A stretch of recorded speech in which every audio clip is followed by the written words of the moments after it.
আমরা আগের ক্লাসগুলোতে আলোচনা করেছি জ্যামিতির প্রাথমিক ধারণা।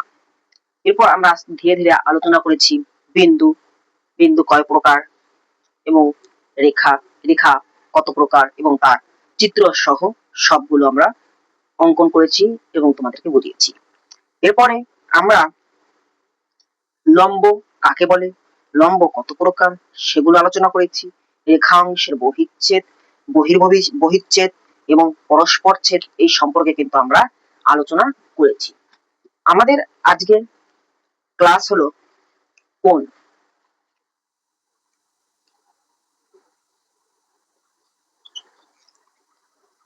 এখানে কতগুলো কোণের নাম রয়েছে, তাহলে এগুলো হতে পারে কোণ কত প্রকার। তাহলে আজকে শুরু করে রাখ আমাদের ক্লাস কোণ। কোণ কাকে বলে আমরা আগে সেই সম্পর্কে শিখবো। ওকে, এখানে সুন্দরভাবে লিখে দেওয়া রয়েছে বোঝার সুবিধার্থে, ধীরে ধীরে আমরা সেগুলো আলোচনা করব। সমতলস্থ দুটি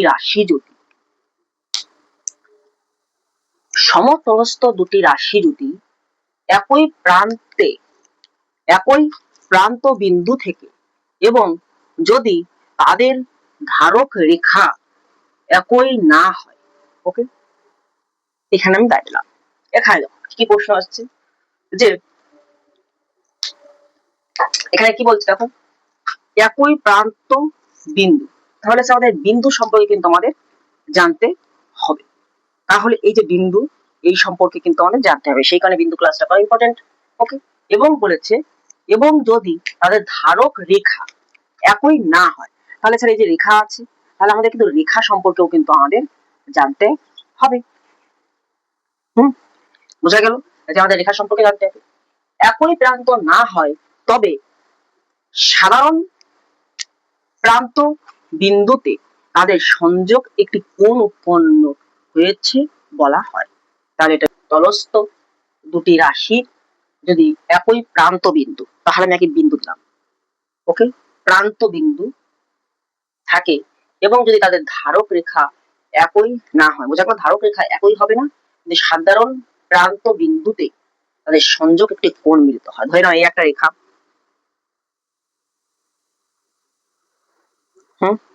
অবশ্যই আমরা নাম দেব বিছি একটি রেখা, ওকে, আর এদের সংযোগের তুলে এই আরেকটি রেখা, তাহলে একটি কোণ উৎপন্ন হয়েছে বলা হয়। তাই দেখা যাচ্ছে এটা কোণ উৎপন্ন হয়েছে, ওকে, বলা হয়। স্যার তাহলে কি এত বড় এই সংখ্যা? এর একটা সংক্ষেপে বলা যেতে পারে যে, সহজ কথায় বলা যায় দুটি সরল রেখা বলতে পারো বা দুটি রাশি রেখা। কেন স্যার রাশি রেখা? এই যে দুটি রাশি বলা রয়েছে, দুটি রাশি দুটি, আমি সেটার সঙ্গেই বলছি, ওকে, এটাও কিন্তু রেখার ভিতরেই পড়ছে, আমাদের রেখা শিখতে হবে। দুটি রাশি রেখা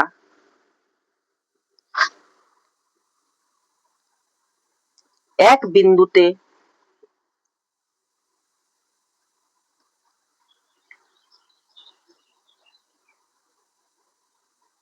মিলিত হলে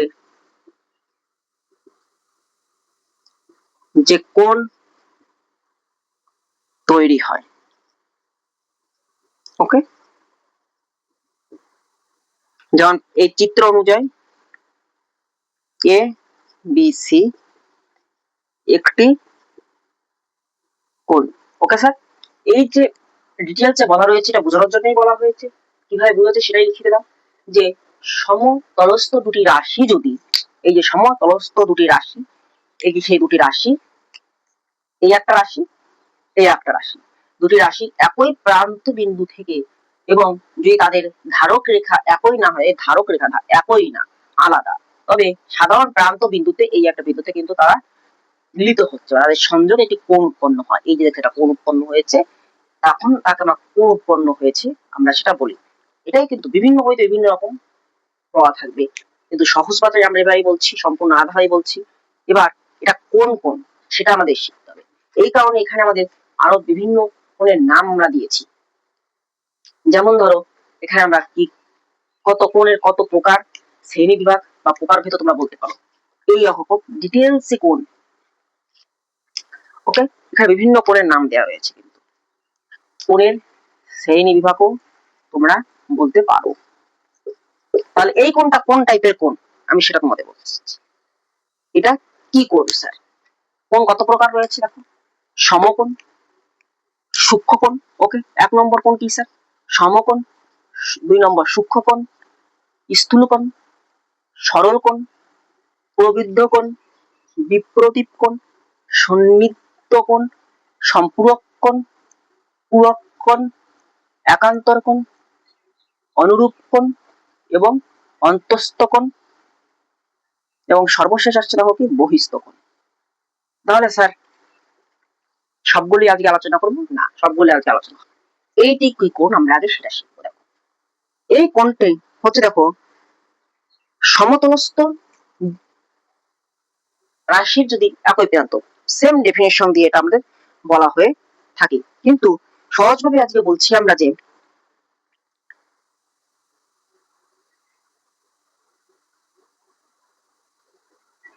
ওকে, সহজভাবে বলতে গেলে বোঝা যায় সূক্ষ্মকোণের ডেফিনেশন বিভিন্ন বইতে যখন লেখা থাকে, সমকোণ অপেক্ষা ছোট কোণকে সূক্ষ্মকোণ বলে। কি বললাম স্যার? এটা আমরা আগে কি বলছি? আমরা আগে সূক্ষ্মকোণ বলে, যেটা সূক্ষ্মকোণ বলে সমকোণ অপেক্ষা। তাহলে আমাদের সমকোণটা আমাদের জানতে হবে। আমি প্রত্যেকটা করে ধীরে ধীরে আস্তে আস্তে করে আজকে এই 13 প্রকার কোণ সম্পর্কে বুঝাবো। সেম আমরা একটা জিনিস লিখেছি ছাত্রীদের বোঝার সুবিধার্থে, এই যে যে লেখাটুকু রয়েছে, যে নোটটা প্রথমেই লিখেছি আমরা, এটা ভালো করে মুখস্থ করে নেবে। তাহলে এটাই হলো ডেফিনিশনের মেইন ধারণা দিয়েই আমরা পুরো কোণ শুরু করছি। কিছু চেঞ্জ হয় সেটা পরে কথা। দেখো যদি একই রেখার উপর অবস্থিত দুটি সন্নিহিত কোণ পরস্পর সমান হয়, তবে কোণ দুটি প্রত্যেকটি সমকোণ হয়। একই সমতলস্থ রেখার উপর অবস্থিত দুটি কোণ যদি সমান হয়, সেই ক্ষেত্রে আমরা তাকে কি বলি স্যার? সমকোণ। ওকে, তাহলে এটা কি কোণ হয়ে গেল? এটা হয়ে গেল সমকোণ। এটা প্রত্যেকটা কি 90 ডিগ্রি হচ্ছে, কিন্তু এই কোণের এই পাশটাও 90 ডিগ্রি হয়, এটাও 90 ডিগ্রি হয়। অবশ্যই এর নাম তোমরা দিয়ে নেবে। ওকে স্যার, এবার আসছে কি সূক্ষ্মকোণ। সূক্ষ্মকোণ আমরা কি বললাম যে 90 ডিগ্রি অপেক্ষা ছোট হতে হবে। ওকে, 90 ডিগ্রি অপেক্ষা ছোট বা সমকোণ অপেক্ষা ছোট কোণকে আমরা সূক্ষ্মকোণ বলি। তাহলে সেটা কেমন হতে পারে? এই 90 ডিগ্রি আমাদের রয়েছে, 90 ডিগ্রি হলো লম্ব হয়েছে, বা সেটা এইভাবেও হতে পারে। দেখো এই যে সূক্ষ্মকোণ, 90 ডিগ্রি অপেক্ষা ছোট কোণকে সবসময় সূক্ষ্মকোণ বলা হচ্ছে। বোঝা গেল? 90 ডিগ্রি অপেক্ষা যত কোণ রয়েছে সব কটা কোণকে আমরা কি বলবো? সূক্ষ্মকোণ বলবো। এই যদি এইখান থেকেও ছোট হয়, দেখো এইটুকু ছোট হলেও কিন্তু তাকে আমরা সূক্ষ্মকোণ বলবো। ওকে, এই পাশে হচ্ছে হবে এই প্রত্যেকটা কোণকে সূক্ষ্মকোণ বলবো। যত মিটে আছে তাকেও সূক্ষ্মকোণ বলা হবে, এই পাশেও তাকে আমরা কি কোণ বলবো? তাকে আমরা সূক্ষ্মকোণ বলবো। এখানে একটা বোঝার বিষয় আছে, যেটা এই একই কোণের ভিতর হয়। কেন হয় স্যার? এবার বলেছে কি আমাদের কি কোণ আসছে? এবার আসছে হলো আমাদের স্থূলকোণ। স্থূলকোণ হলো একমাত্র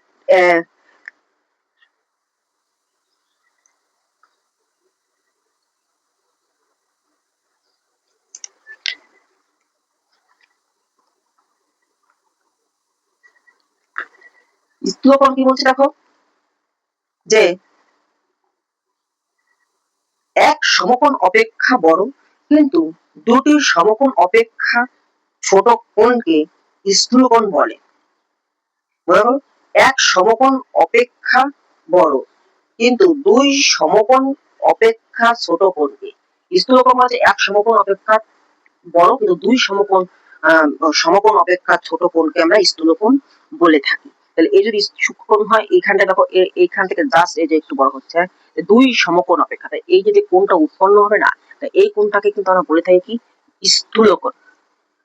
ওকে, কি বোঝা গেল? যে এটা হয়েছে এক সমকোণ অপেক্ষা বড়, 90 ডিগ্রি থেকে বড় হচ্ছে, কিন্তু দুই সমকোণ অপেক্ষা কিন্তু ছোট কোণকে আমরা বলছি কি? স্থূলকোণ। তাহলে এবার আসছে কি আমাদের সরল কোণ। সরল কোণ বলতেই বোঝা যাচ্ছে সরল একটা যে ব্যাপার রয়েছে ভিতরে, তাকে আমরা কিন্তু সরল কোণ বলি। যেমন রাশি হবে দুটি পরস্পর বিপরীত রাশি, তাদের সাধারণ প্রান্ত বিন্দুতে যে কোণ উৎপন্ন করে তাকে কি বলা হচ্ছে তোমার সরল কোণ। সহজ কথায় দুই সমকোণের সমান। ওকে, আমরা বিস্তারিত পড়া যাবে। এখন আছে সরল কোণ। সরল কোণ কি দুই সমকোণ সমান কোণকে, সমকোণ ছিল তো, এই যে আমাদের সমকোণ ছিল, আমরা সমকোণ এটা 90 ডিগ্রি বলেছিলাম, এটাও 90 ডিগ্রি বলেছেন। দুই সমকোণ অপেক্ষা সমান কোণকে বলা হচ্ছে কি সরল কোণ।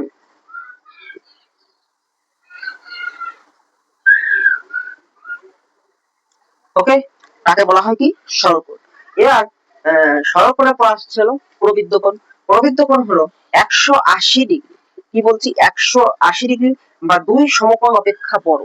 180 ডিগ্রি বা দুই সমকোণ অপেক্ষা বড়, কিন্তু বোঝা গেল 180 ডিগ্রি প্রবৃদ্ধ কোণ 180 ডিগ্রি বা দুই সমকোণ অপেক্ষা বড়। তাহলে সেই চিত্রটা কেমন হবে? বড় কিন্তু চার সমকোণ অপেক্ষা ছোট, আমরা তাকে বলা হচ্ছে কি, এই দেখো এটা কল্পনা করা হয়। ওকে, এই যে কোণটা উৎপন্ন হচ্ছে এই কোণটাকে বলা হয় কিন্তু প্রবৃদ্ধ কোণ।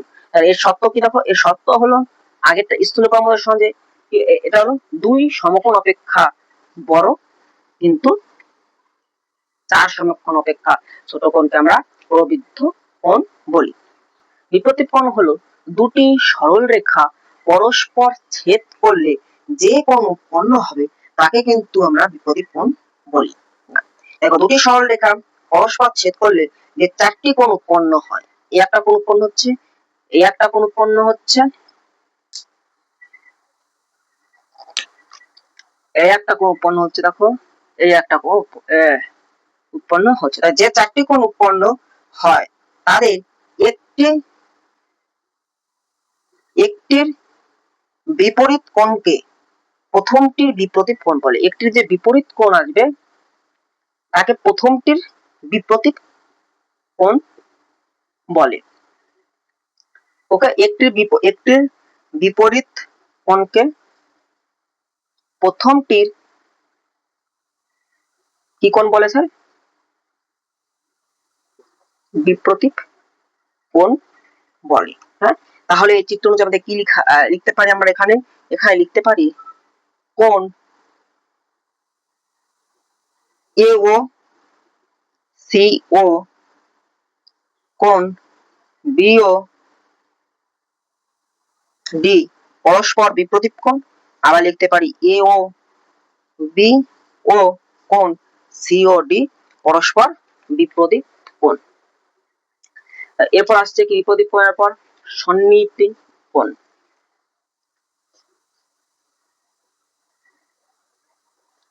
তাহলে সন্নিহিত কোণ কি?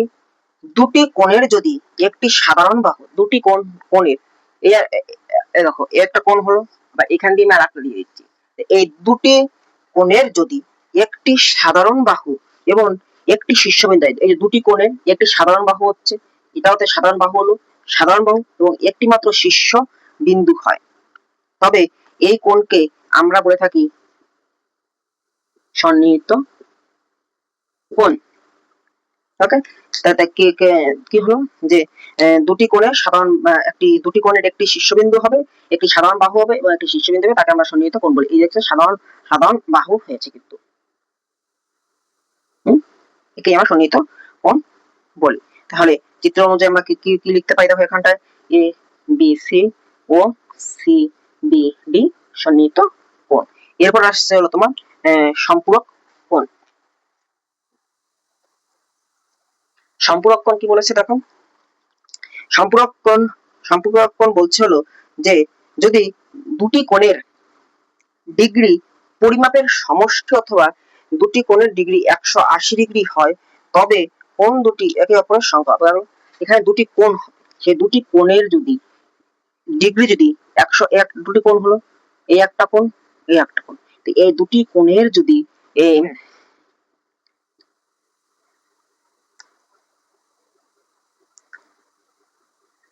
হ্যাঁ, দুটি কোণের সমষ্টি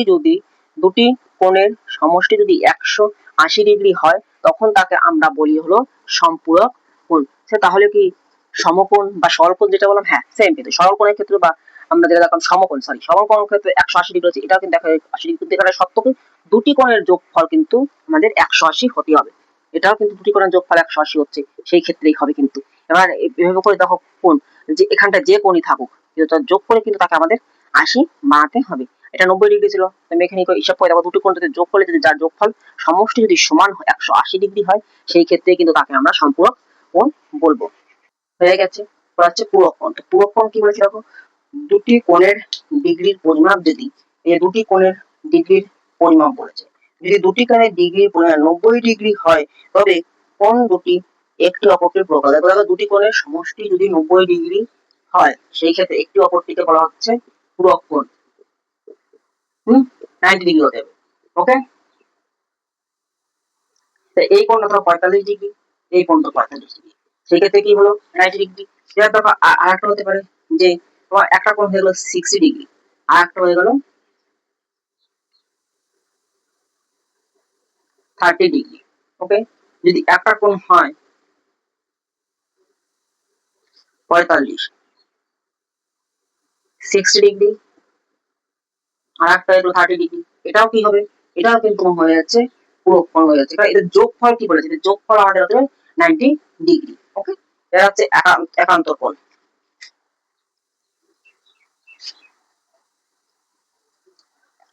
একান্তর কোণ কি বলেছে দেখো, একান্তর কোণ হচ্ছে, চিত্র অঙ্কন করছি আমি আগে।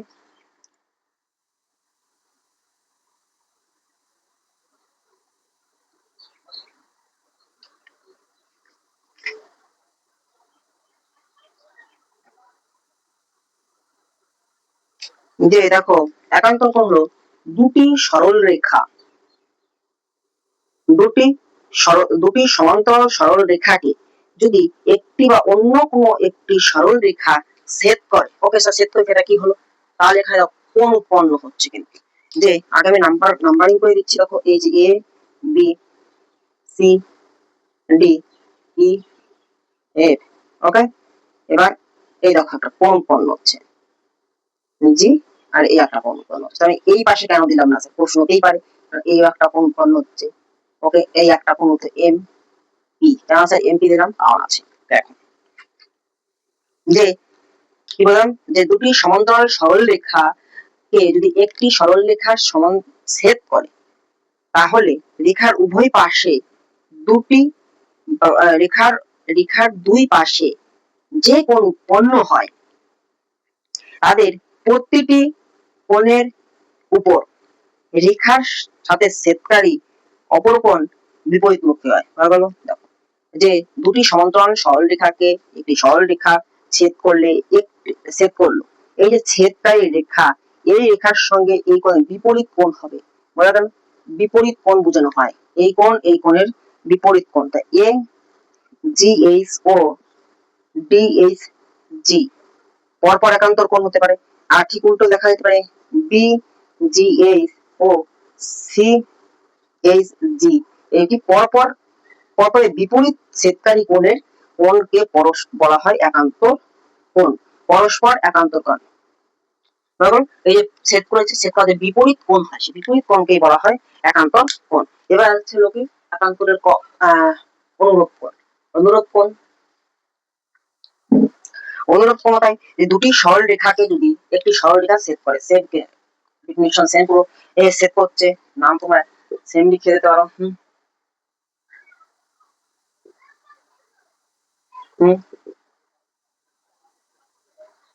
তাই কোণগুলো আমি কি কোণ পাওয়া যাচ্ছে দেখো, সেই ক্ষেত্রে যে ছেদ করলে যে কোণ উৎপন্ন হয় তাদের পরস্পরকে।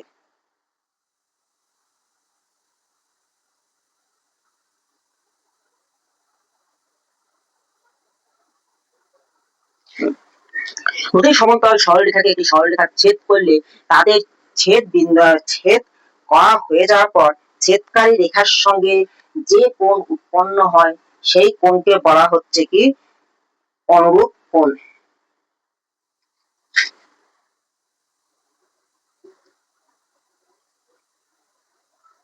সেই কোণকে বলা হয় কি? অনুরূপ কোণ। তাহলে এই যে কোণ উৎপন্ন হয় তাকে বলা হবে অনুরূপ কোণ। ওকে, এরপর আসছে অন্তস্থ কোণ আর হচ্ছে বহিস্থ কোণ।